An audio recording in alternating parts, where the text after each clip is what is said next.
This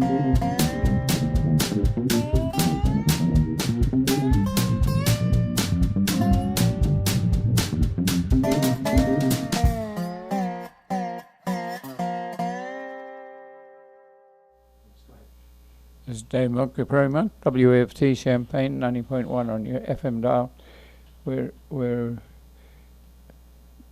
having some technical difficulties. We have been working with people who work during the week, and so or they're not accessible during the weekend.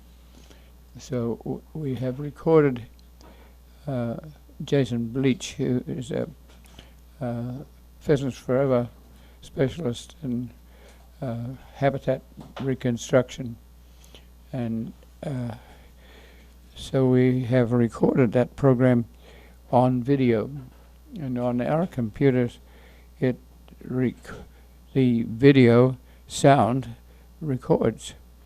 We're having trouble getting this to record. We've done this before with a program, and it has worked in the studio. It's 54 minutes long, so we're getting to the point where it won't be effective to run it unless we run into the next program. So I'll try and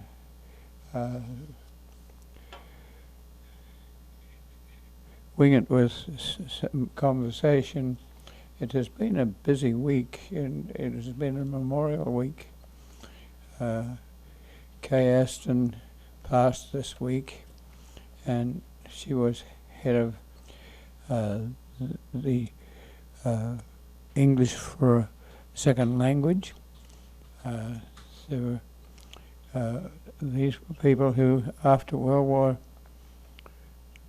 II, there were a lot of ex-servicemen coming back, but there were also quite a few overseas people, and that didn't quite get together because there are two different groups.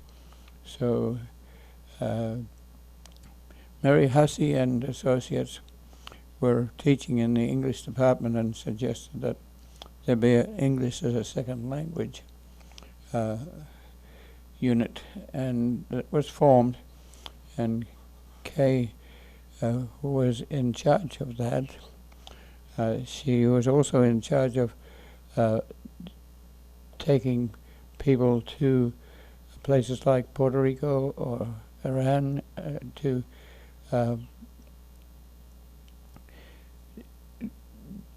deal with the English as a second language situation.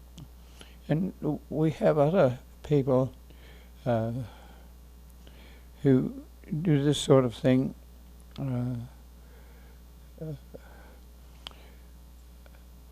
Roloff and Plummer, two people. He has an MD degree and a PhD, and she has a PhD in education and an art degree, and they go to other countries, and places like, I think, Guatemala. And one of the problems that medical people have is that the people in those places do not have the same language.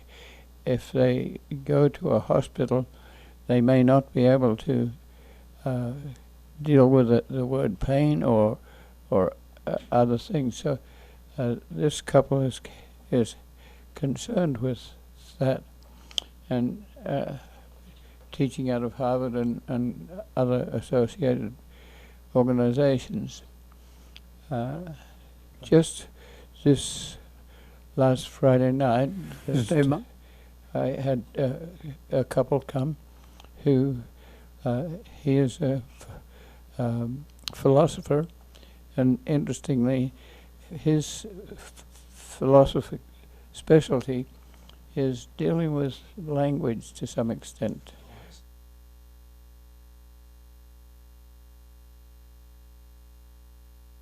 let's try. I'll continue next week. This is Dave Monk, your Prairie Monk, WEFT Champaign 90.1 on your FM dial, and I have a guest today. It's Jason Bleacher. Jason Bly. Bly, is that what? Okay. And he's a specialist with restoration of habitat, working with Pheasants Forever. And he speaks well to his task. And I think you're national to some extent. I am now. Yep. For the last 5 years previously, I was the Pheasants Forever Farm Bill biologist covering East Central Illinois, kind of from Kankakee down to Tuscola area, that whole I-57 corridor. And in the last 18 months, I've transitioned into a new role with the organization to where now we're working with our seed program to cover everything from the West Coast to the East Coast. And we're working with all of our state and federal agency partners to design and put together seed mixes, which are, as good as we can get for the habitat for all the different conservation programs that we work with. So you're working with forests in the West? Yep. So we're working with most of the main conservation agencies, whether that be the U.S. Fish and Wildlife Service, U.S. Forest Service, U.S. Department of Agriculture, and then all the different state agencies as well. It's a team effort. It is. Everything that we do is reliant on partnerships, and like we're always preaching, you can do a lot more if you get a bunch of partners involved. So why don't you tell our audience what you do? You had a very good meeting at the Farm Bureau not too long ago, because it's getting to be that a set-aside for prairie will bring you federal funds that are almost equivalent to what you get from corn. Exactly. So there were farmers there, and so you're teaching. Yep, exactly. So we work a lot with our private landowners and farmers across Illinois, and we really focus on how we can help them with their bottom lines and taking those marginal agriculture areas where they're not getting a very good yield and converting that into different conservation programs. The Conservation Reserve Program, CRP, is the main program that we work with, although there's a handful of others for different scenarios. And just like you mentioned, the way that CRP works is it's either a 10 or a 15-year contract, and it looks at the different marginal acres, or it can be whole fields too if you're in special priority areas. And it basically pays for the establishment, so that's the seed mix, the site preparation, everything involved with putting the project on the ground. And then it also gives an annual rental rate throughout the contract, which for the last Farm Bill was a really good number. And let's say for Ford County, the average was close to $225 per acre. And in some of the adjacent counties around here, it was anywhere from $200 to $300 per acre. Depends on the soil type. Depends on the soil type. So the better soils, the better annual rental rate would be. Yep. Yes.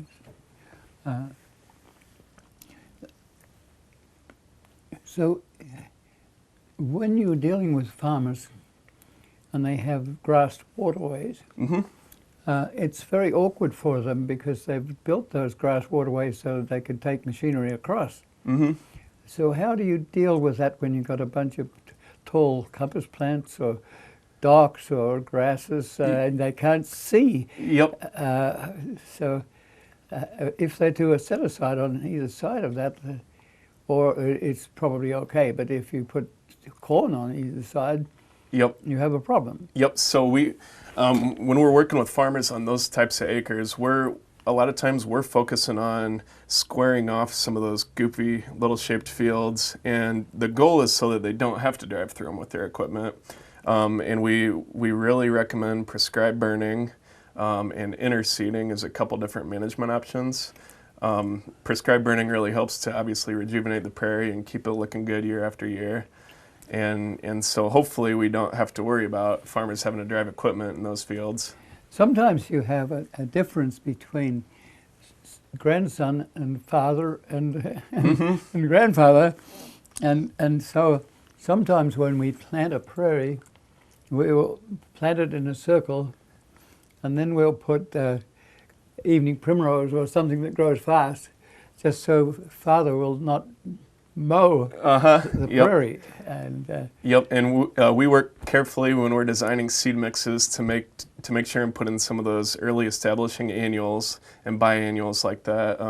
Black-eyed Susan and partridge Yes. pea and coneflower, the yellow and purple coneflower, and other good ones that they come in quick, and it's something that establishes quickly that people can see out there, and that always helps ease the slow process of prairie establishment when they can see a few good things out there right so away. they know that it's going to take Exactly. Indian grass will come up in a Yep. few months, but cordgrass will take you 10 years if you put it by seed. Yep, exactly. So do you plant some of these things by clone? By what now? By clone, by digging up the roots, bringing them in. Occasionally we'll do that. I guess we call them plugs a lot. Okay. With the vast size of a lot of the projects that we're doing, it's not quite as efficient to bring in individual plugs on projects. Yes, you have to plant them. Yep. You have to they have a very deep roots, so you have to have Exactly. a narrow shovel to Yep. get them But down. on smaller projects, and especially on some of those like backyard landscaping projects and farmstead projects, we do use plugs because they come in a lot quicker and they establish easier. Yep. So what do you do about wetlands? Are they part of this too? Oh, absolutely. We're working very closely with the Fish and Wildlife Service right now on a big wetland grant that we got through the IDNR. And IDNR is the Department of Natural Resources. Yep. And so we've got about $300,000 specifically for East Central Illinois to do wetland restoration projects. Oh, and it's been wonderful. We talk about this a lot. Once you get the first 2 or 3 projects on the ground, then all of a sudden the coffee shops talk starts and people get excited about it, and they can see all the wildlife come back, and especially the ducks and the geese and Yes. the different wetland species, and it's easy to get excitement around wetlands. And if anybody's interested, we do have a big chunk of that grant still left if people are interested in wetland well, we projects. have a detention pond in downtown Champaign. Okay. It's on 2nd Street, and they have pathways through it. And what it's designed to do is designed to take floodwater, so you don't have to row a boat in Green Street. It comes up in this detention pond, and then it goes down. And Prairie was kind of wet, but it wasn't wet with a long-standing water. But so we have some plots that haven't done very well because there's been a lot of rain. Oh, gotcha. It's been rather Yeah. wet. But it might be a place that you could look at, and we might be able to work with that. Yeah, absolutely. Some of the lower spots already have sedges and things like that in them. Okay, awesome. Yeah. And it's really neat on these wetland restorations. A lot of times, you just put water back on an area that was supposed to have water, and those good wetland species are still there in the seed bank, and they'll just come up on your own if you put the correct hydrology back on an area. In Wisconsin, where you have like a mesa, where you have a geological top that doesn't weather very easily, and then underneath it you have something that weathers. Well, those tops haven't been developed for very well. Now people are putting houses up there, and when you remove the trees that have grown volunteer style, then the prairie comes up without you even seeing it. Yep, exactly. Yep. So, yes. So you invite people to, do you have a deadline for asking for support? Is it free floating? So some of our programs that we work with are just ongoing, and we almost always have different funding sources and partners to help out. But I guess a majority of our programs that we work with they do have deadlines, and there's certain sign-up periods. And we're always telling people, the sooner that you want to do a habitat project, make sure and let us know so that we can get you on the list and in the proper avenues to get signed up and to get the applications in and to get the paperwork done to make the project happen. So I guess for instance, right now even though the latest farm bill has been passed, we're still kind of between the programs on that. Yeah. And so we're hoping that this summer, come July, August, is when the first CRP sign-up will be. And then when that happens, there will also be other programs come out at about that same time. So they're allowed to keep this in perpetuity, or do they only get a grant to do this for a certain time? Nope. So the majority of the practices that we work with are either 10 or 15-year contracts, and we make sure to put them into different practices where at the end of that 10 or 15 years, we'll be able to renew that contract and re-enroll them back into the program again. So again, our goal is to keep that habitat out there as long as possible. And aside from that, we do have perpetual easement programs where we can pay landowners a big lump sum payment to put a habitat project out there and have it be permanently protected. And the payments on those are usually really good. And we try to focus those kind of on the areas where it's a low yield, a lot of times along river corridors or, swamplands or areas where we can't get a good yield off of it. Those are perfect areas for perpetual easements. And it seems to me that if there's a house that you will allow the owners to keep their... Yep. And a lot of times when we're looking at those properties, we'll make sure and work with the owner to know, hey, if 5 or 10 years down the road you want to build a cabin out here, or you want a parking lot or some sort of structure, we'll just keep that little area out of the easement portion. And you put a sign on it? Yeah, we can put signs on projects. And that costs a good sign on the railroad, especially where it's gravel and it's hard to put in. Might be $200. So tell us a little bit about your grandfather and your own home plot. Yeah, So I enjoy talking about that. It's definitely one of my passions. We've got an 80-acre farm up in the middle of Ford County by Roberts, Illinois, where back in the late 90s, we did our first CRP project out there. We did a tree planting, and we also did a brome alfalfa nesting area next to it. 20 years ago, everybody thought that windbreaks with pine trees and then brome alfalfa was kind of the answer for more pheasants, more wildlife on your property. And over time, we've continued to do more and more conservation practices out there and put more habitat on the ground to where now our entire 80 acres is in different conservation programs, from tree plantings to wetland restorations to food plots. But my favorite one to talk about is Pollinator Habitat, which is what a majority of our farm is now enrolled in. And 15, 20 years ago, everybody thought that brome alfalfa or switchgrass might be the answer for pheasants and quail and other wildlife. And we've realized that now it's important to get as many different prairie species out there that we can. So how many species do you get? Yep. So now in our typical seed mixes, we're putting in anywhere from 30 to 40 species per mix. And some of our higher end mixes, we're even doing 60 to 80 species. Which is a huge improvement compared to, that brome alfalfa we were doing. So you have a greenhouse that you can grow some of these plants in? Nope. So the majority of the seed that we get comes through our seed program, and we can supply, seed mixes for basically almost any conservation program or any farmer or landowner out there. And we work with a handful of different growers and seed producers around the Midwest to acquire that seed and to make it available. So you have a barn of seed somewhere?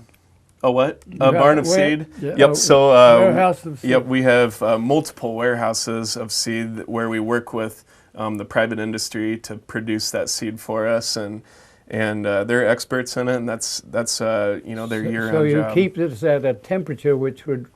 Yep, low, cool, dry temperatures, and some of that seed can sit there for a long time and has an extremely long shelf life. Some of it has a shorter shelf life, so it's all kind of a science of putting together seed mixes. So do you have a progeny testing unit where you grow the seed that you have in storage and you put it in the dark for a certain time, and you count the seeds that germinate? Yes, yes. So a lot of those tests and that research has been done at the university level, and everything that we put out there has to be tested for weeds and for noxious weeds or anything else that could have got in with the seed. So we have all of our growing fields monitored, and then we also have the seed producers that we work with go through a testing process to make sure that we're getting really good, high quality seed. So some of the farmers that you work with, do you encourage them to put in a pure plot so that you can get seed, like a pure plot of a broadleaf, like a purple cornflower, or? So most of the seed mixes that we do now, we're trying to make it as diverse as possible. There's still certain situations where it might just be one or two species that we need to add to what they have out there. But the majority of the time, we're trying to promote putting as many different So species you don't out have there. 60 different bottles of different seeds. You harvest the whole. So that's that's an interesting question. So a lot of times when they're harvesting those production fields, there's a handful of different wildflower species in the field together that they might grow at about the same height and have the same maturity time.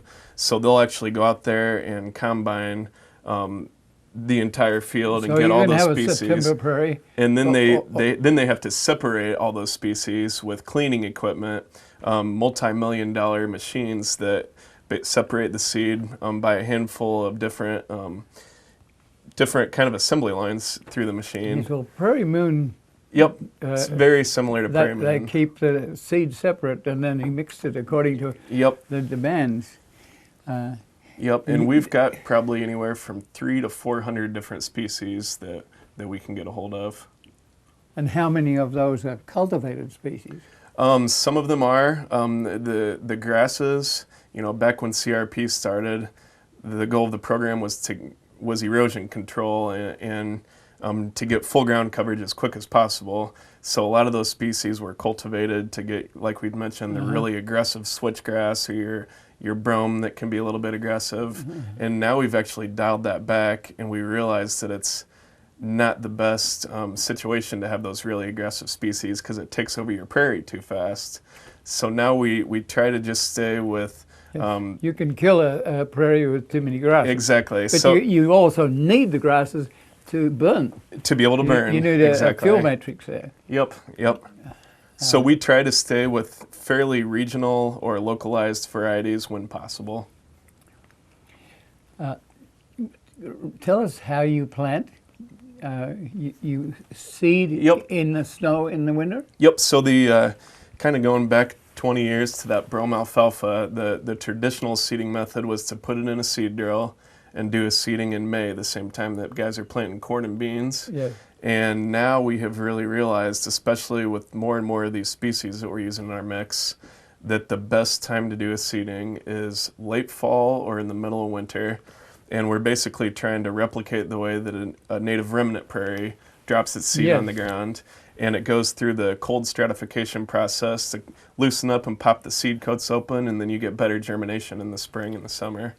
And if you leave it till May or in the spring to plant, you're going to get a lot of weeds. So tell us what you do with the soil. It should be firm. Yep, so a good, hard, firm seed bed is what we're always looking for. A lot of times when we're planting prairie mix into a cornfield or a harvested bean field, we can just go right into it and not have to do anything beforehand. But then a lot of times if it's one of those conversion projects where it's either one of those old brome fields or fescue or a roadside that's got your cool season introduced grasses, we'll kill it off with herbicide 2 or 3 times over the entire growing season. Get that good bare ground, and then come in and broadcast the seed on the ground. And a lot of times what we'll do is we'll roll it before and after with either a cultipacker or a harrow or just something to lightly scratch up the ground and cause a little bit more soil contact. But yeah, like you mentioned, we try to stay away from doing deep tillage and ripping up the ground too much, because that causes a flush of weeds and you might have a bigger problem than what you started with. Well, the weeds you can deal with some by mowing. Yep. Before they generate their own seeds. Just wait till they're almost there, and then they can't create shoots and replace themselves. Yep, exactly. So that's exactly right. So a lot of times in the first summer of a prairie establishment, after it was seeded, we'll have the landowner go in once or twice in maybe June or early July and just clip the tops of the weeds one time at about 1 or 2 feet tall to kind of release the good stuff. Do you do that with a rotary mower, or do you do that with a bar mower?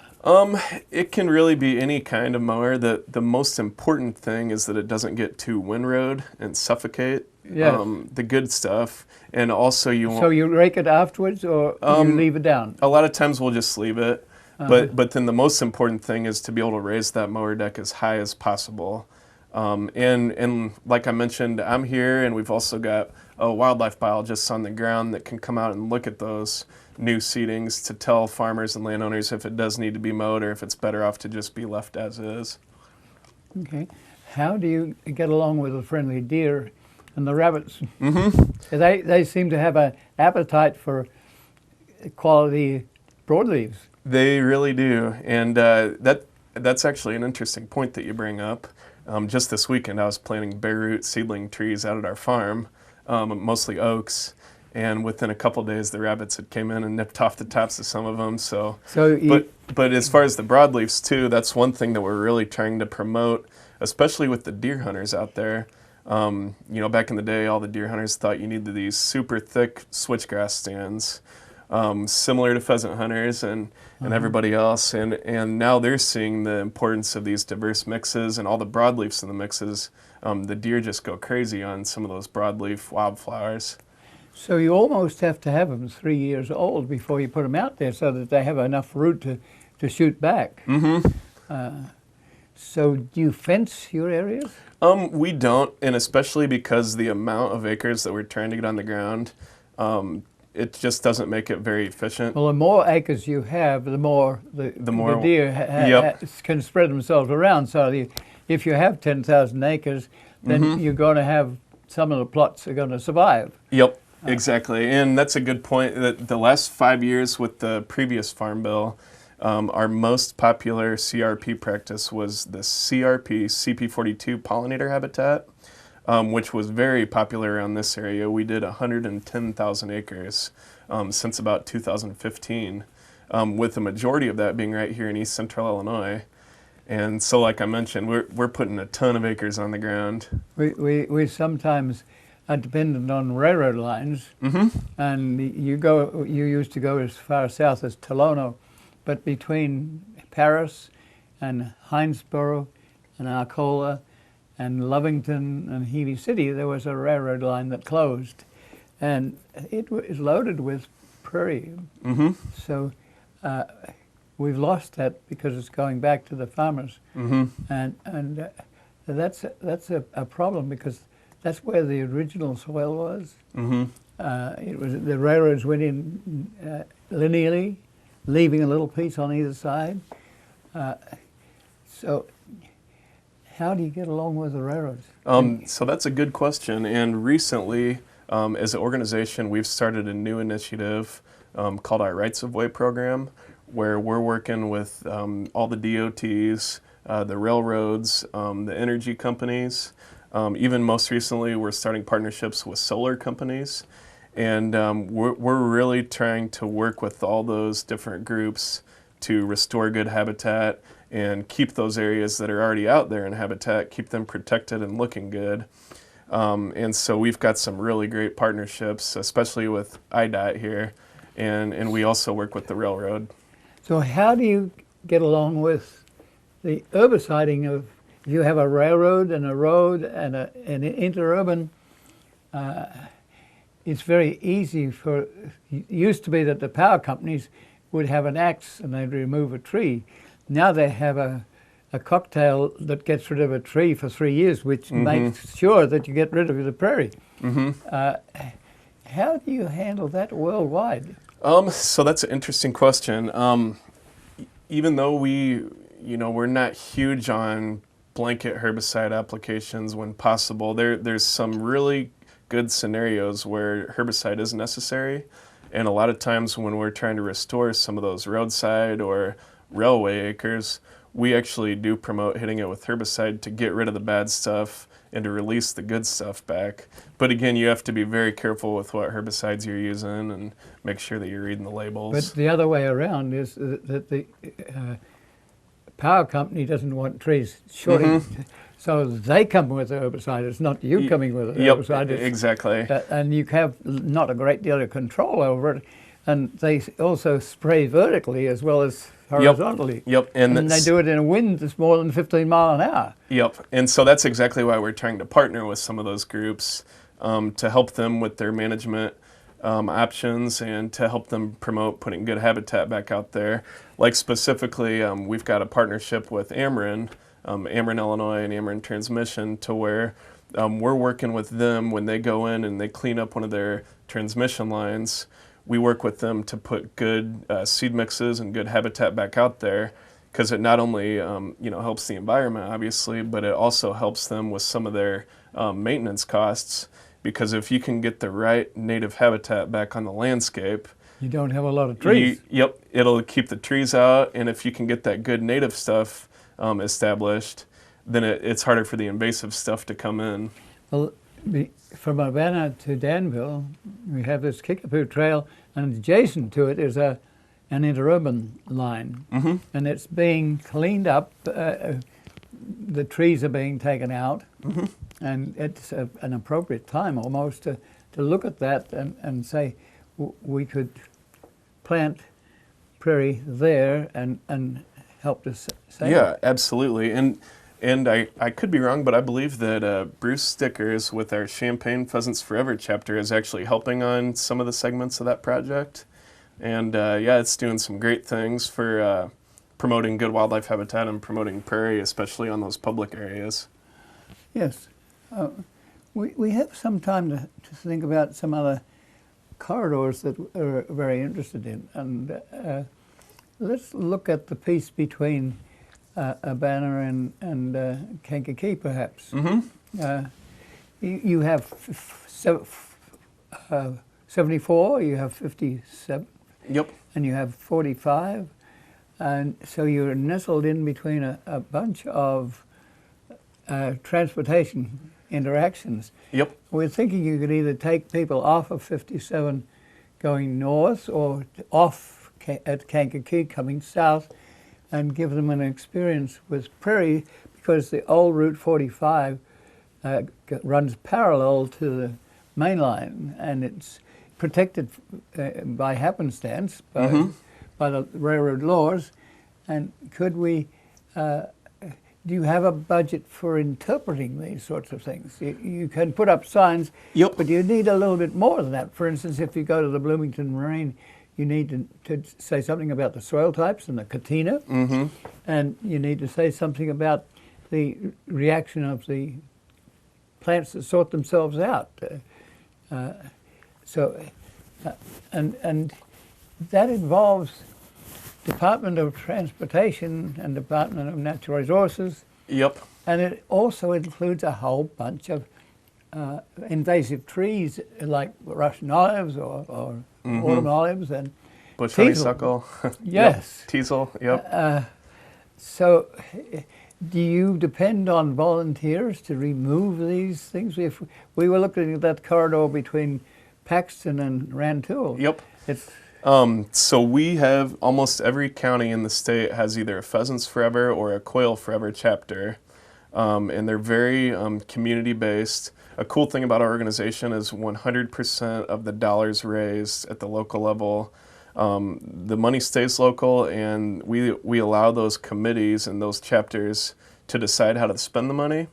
So then I help to work with them on figuring out different avenues to put habitat on the ground. And for instance, with IDOT, we work with them to where they help us with the site preparation, and they actually help us with the seedings. And then we use our seed drills with their tractors and their equipment to go out and plant these areas. And we can actually help donate seed and donate our time to helping these projects get established. And we donate, the signage to them, and we help work with them to get some of these areas restored and to promote the importance of driving on these stretches and helping people see the good work that we're doing. That's. I'm trying to think what other questions I have here, but often you're faced with litter. If you're in the West, you have trees, and the litter is attractive because it's burned wood, but it's wood. But on the other hand, it's also habitat. So how do you handle that sort of situation? Do you beg the forest people to leave the trees intact, even if they're dead? Or do you clear cut and put in a crop of trees? Or do you allow it to be dipsy-doodle with native trees? And Yep. So are you talking about like in our prairie restorations or in our woodland areas? I'm thinking, especially in forest in this case. Okay. Yeah. So we actually we do quite a bit of forestry work and woodland work. That's also great habitat, especially the further south you get in Illinois. And we work with our wildlife biologists and our different staff to go out and help landowners and do TSI work, timber stand improvement, and planting bare root seedlings and tree plantings from nuts as well. And we're we really promote getting rid of invasive species, bush honeysuckle, autumn olive, the different things that can crowd out a good woodland. So yeah, long story short, everything that we do, we want to improve the habitat here in Illinois, and so we work with all different types of landscapes. I'm trying to think.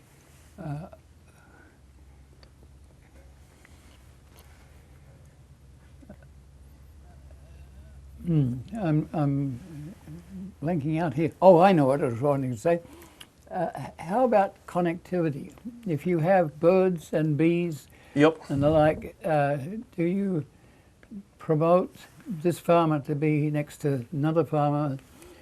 Because we have very little connectivity. Yep, so those wildlife corridors and that connectivity is extremely important for wildlife. And again, that's another reason why we've really dove into the rights-of-way sector, because all those roadsides, those railways, those transmission lines are phenomenal corridors to connect bigger pieces of habitat to one another.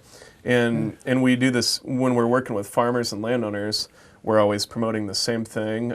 Field borders and filter strips along the edges of creeks are great wildlife corridors to connect some of those bigger blocks and some of those state areas and public areas. And Grand Prairie Friends is working in Cole County with the Umbra River, and it's on the sides. Yep. And often those places you couldn't cultivate. So there's original soil and there's original vegetation. Yep. Sometimes when you've left a railroad bed that's been vacant for 20 years, you have trees, and they might be 6 inches. So in the case of the Kickapoo Trail, they had to take out a lot of trees. And there was a lot of opposition to that, because you can hug a tree and here it was being taken out. Yep. So. And that's interesting you say that, because I think I recently read a statistic showing that we actually have more trees in Illinois right now than we've had in 10,000 years. The issue is they're not all good trees. And a lot of those are scrub trees and those invasive species like we talked about. And it's causing us to lose that good prairie habitat and also lose some of that early successional woodland habitat. Well, Champaign County was 94% prairie.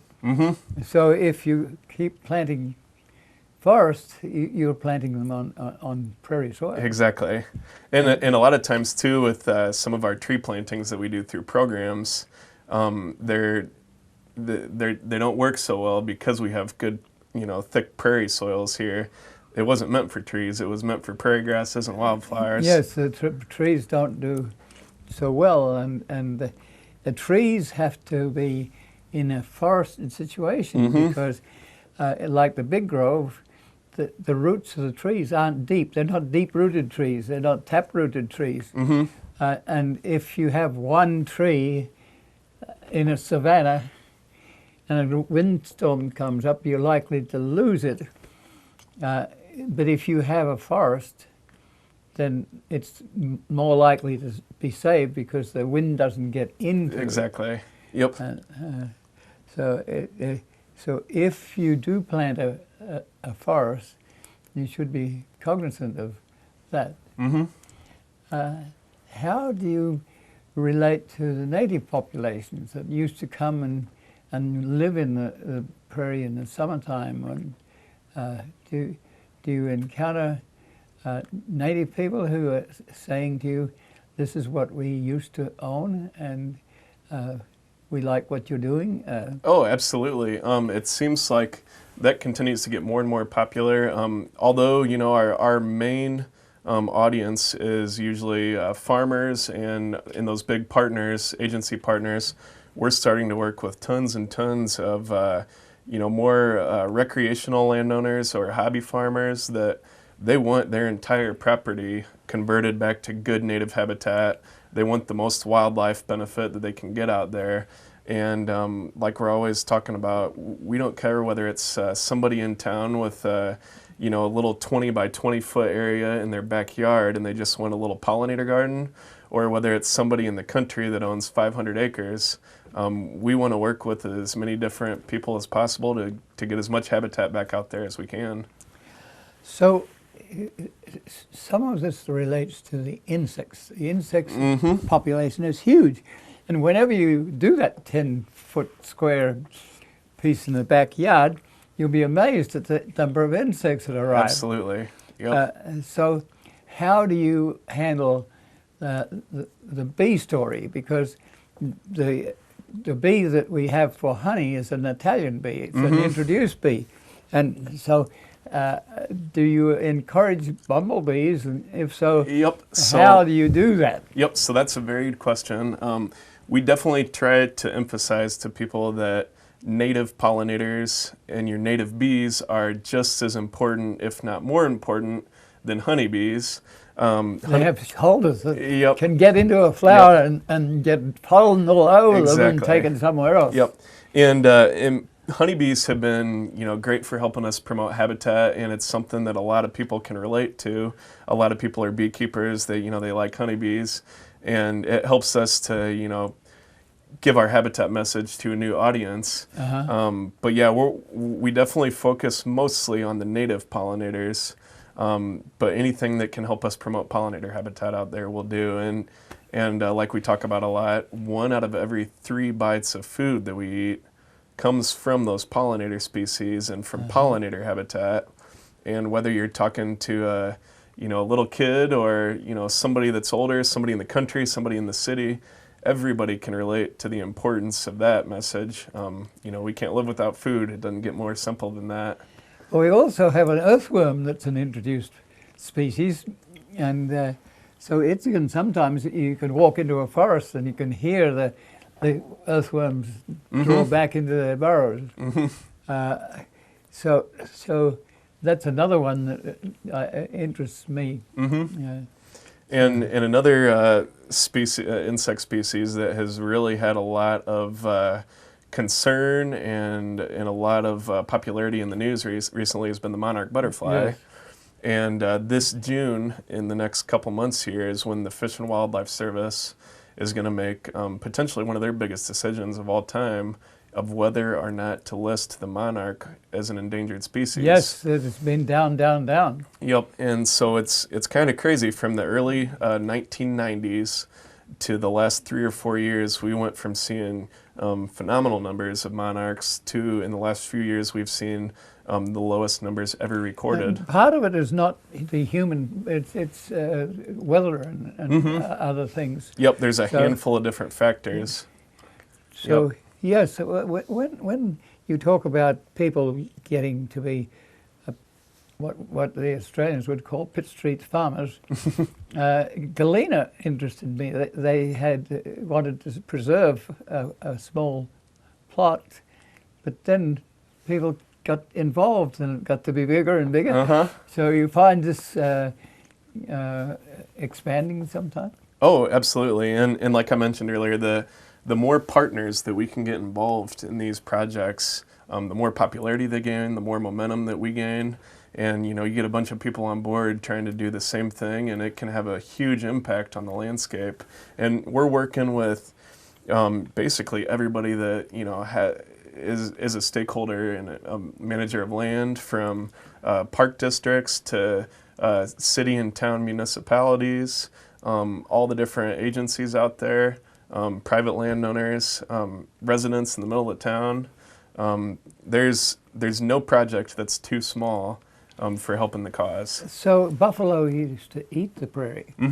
Are you encouraging animals? Yeah, I don't know about buffalo because they're very strong animals.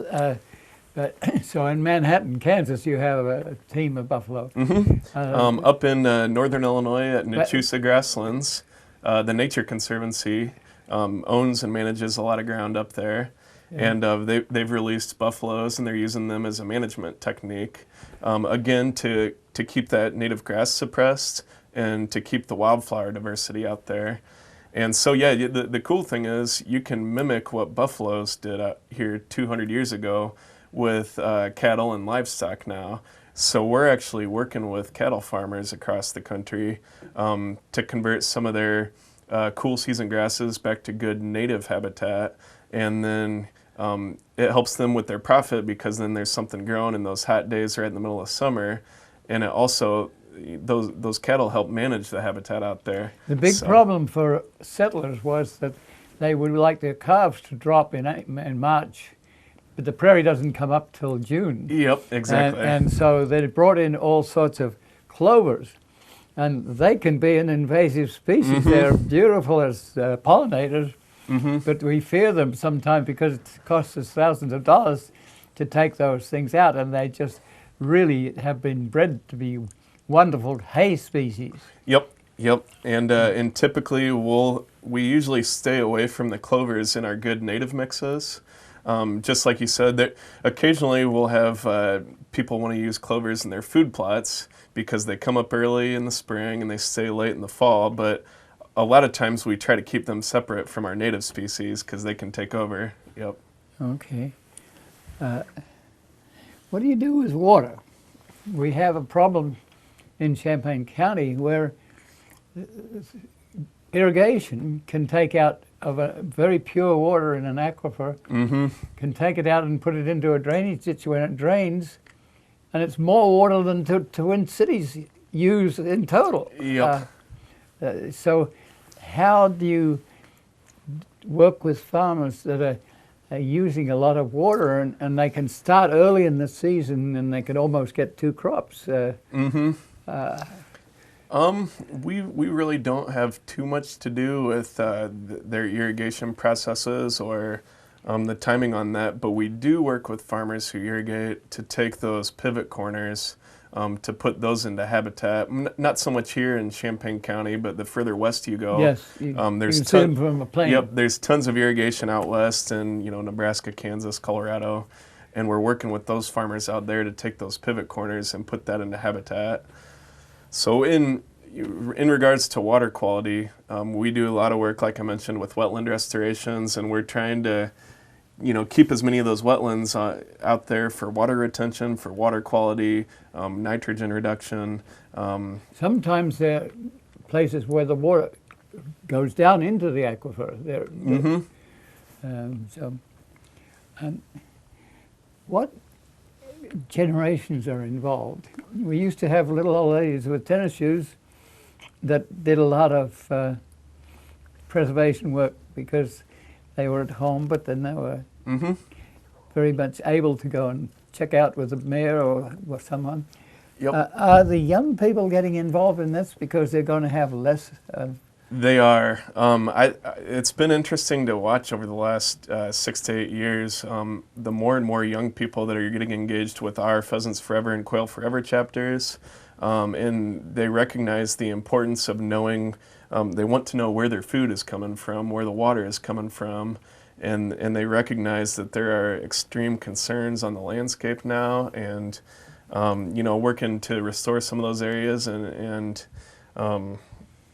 to get that habitat back out there. We're seeing a lot of people from my generation hop back on board with these initiatives and putting habitat out there. Yes, we have a natural area study group which has been going for 35 years or something like that, and they have a membership of something like 50 odd people, and of that 50 people will come to a meeting with perhaps 50 people, but for field trips they will go on each Tuesday. Tomorrow is a field trip to Coles County, Warble Woods, Okay. Warble Ridge. So it's interesting to me that has maintained. Mm-hmm. The older population has passed on and the new population Yep. has come in. And there's been a huge push in the last few years here for more public access and different ways to get out there and recreate on public grounds. And that's something that we're very involved with as well.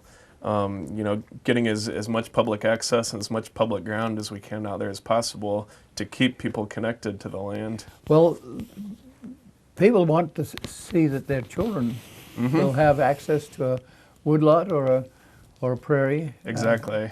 And they will are prepared to work at it. And our organization has put out a lot of youth initiatives in the last 10 years to get kids involved. We do a lot of schoolyard projects, community projects, different events where we get kids out there, whether it be helping plant pollinator plots or talking about the importance of pollinator habitat, or even getting them out just hunting and fishing to keep that connection for future generations. Can you give them responsibility? Absolutely. Like I'm thinking of chainsaws or power equipment. Yep. So young people have a mind that's not totally set there yet. So a lot of times, especially with those youth projects, we'll work with kids on helping us mix the seed, put the seed in the seed drills, and getting out there and even broadcasting it by hands, with their hands. And it's neat to see little kids get excited about getting outside and getting their hands dirty. Now, if you go back to academia, where did you get your degrees? I went to SIU Carbondale down in Southern Illinois. Very good. A lot of botany there. Yep. Yep. And Molenbroek and others that have written books on this. And yep. And you have a Shawnee forest. Iowa doesn't have a forest. Exactly. So its habitat is prairie. Yep. And there's a lot of good public ground down in Southern Illinois. So, yeah, it was. I really enjoyed it down there, and they have a great education program down there, especially for wildlife and forestry. So where is the academic center? It's different in different places. Sometimes it's in agriculture, but sometimes it's in the landscape architecture or planning. And the landscape architecture has more of an art involvement. The agriculture is a little bit more structured in a way because it hasn't come out of a tradition. Its tradition is to use the soil and to produce and to make money. Yep, and that's another good point that you bring up is we're working very closely with the agriculture sector, all the way from universities up to the different big ag companies out there to work on what we're calling precision conservation, or otherwise known as precision agriculture.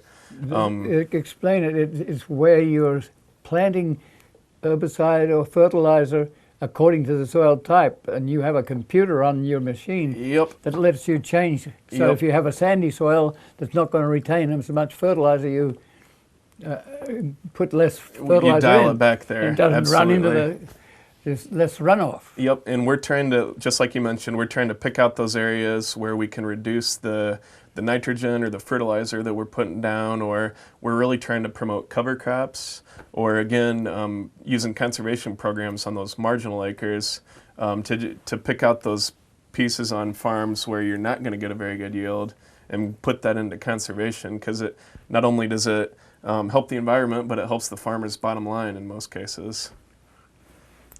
And another one. So, what do you do with the artsy-fartsy ones that are in landscape architecture and planning? Yep. So we're in some cases, you're master naturalists and are in those departments. Yep, and we've worked a lot with master naturalists and master gardeners on. But where is the academic base? It's usually in agriculture, or Yep. sometimes in Yep. in the art department or liberal Yep. arts. Or And the two biggest things that we preach when we're working with all those different groups is plant native habitat and put as much diversity out there as possible. okay, but I'm looking for a PhD coming out of planning. Oh, gotcha. And a PhD coming out of landscape architecture and and a slightly different attitude to the landscape. It's explosive. It's experimental. So do you have a sculpted prairie somewhere with all sorts of sculpted pieces in it? Do you have this sort of That is, explosion of your mind? yeah, that is not my expertise, but we enjoy working with people like that. Okay. So anything that we can do to promote habitat, we're willing to partner with anybody. Well, I think that sometimes on the internet it's helped us a lot. Mm-hmm. You have pictures. Mm-hmm. So do you carry a camera? Do you have a camera nut that's around the corner from you that Yep. can tell people what are yellow cornflowers and how Yep. it's different from purple? Exactly. Yeah. Phone cameras and smartphones have made things really easy when we're working with landowners now. A lot of times they'll plant a new seeding and we'll just have them go out and snap some pictures and text it to us, and we can do a lot of work over the phone. And I personally take tons and tons of pictures because that's the best publicity out there for habitat. Like everybody says, a picture is worth 1,000 words, and that couldn't be more accurate when you're talking about native It takes prairie. a lot of time to organize them and send them to a friend. Yep. And there's a quality thing too. You would think that everyone's taking pictures, so you don't need pictures that are wonderful. But you need that sort of person too, the one that'll hang around to get the heron that's Yep. come to your plot. Yep. Well, I'm not being successful at timing this, but I think we've probably covered most for an hour, and I really appreciate what you're doing and what Thank you. we might do with you as citizens that have some of our own interests and problems. And let me thank you, Jason Bly. Bly. Yep. B-L-E-I-C-H. Yep. German spelling, German ancestry. Do you find anything in Europe that's related to this? I haven't traveled that far to see things there, but we are expanding and we're starting to work even more outside of the U.S. and with Canada and other countries. So Yes. we're definitely willing to learn. I just had a request from China for a field trip here. Oh wow, nice. 4 people and an interpreter. It's and part of it is due to Facebook and those things. Well, we thank you very much for being with us and coming in.